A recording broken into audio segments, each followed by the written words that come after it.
আমাদের শতাধিক নেতাকর্মীর উপর গণ অধিকার পরিষদের কেন্দ্রীয় কার্যালয় আল রাজি কমপ্লেক্সের সামনে বর্বর হামলা চালিয়েছে সেনাবাহিনী এবং পুলিশ বাহিনী যৌথভাবে। আমরা আমাদের দল গণ অধিকার পরিষদের পক্ষ থেকে এই হামলার সুষ্ঠু তদন্ত এবং বিচার দাবি করছি। আর সেই লক্ষ্যে আমাদের ১ নম্বর দাবি হলো অনতিবিলম্বে অন্তর্বর্তীকালীন সরকার কর্তৃক তদন্ত কমিটি গঠন করতে হবে। তদন্ত কমিটি গঠন না করে শুধুমাত্র প্রধান উপদেষ্টা তিনি বিচারের আশ্বাস দিবেন, সেই বিচার আমরা বিশ্বাস করি না।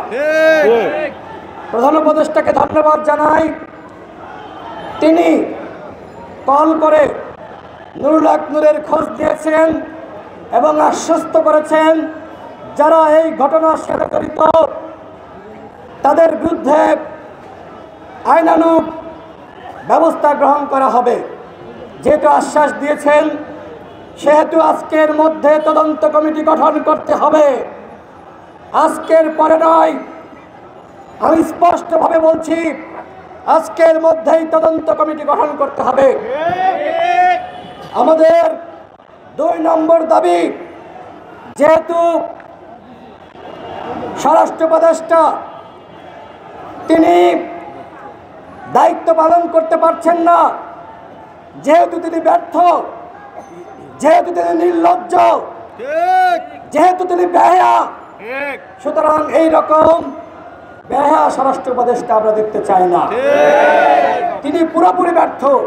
সুতরাং গতকালকের ঘটনার দায় নিয়ে স্বরাষ্ট্র উপদেষ্টাকে পদত্যাগ করতে হবে। এইটা আমাদের ২ নম্বর দাবি।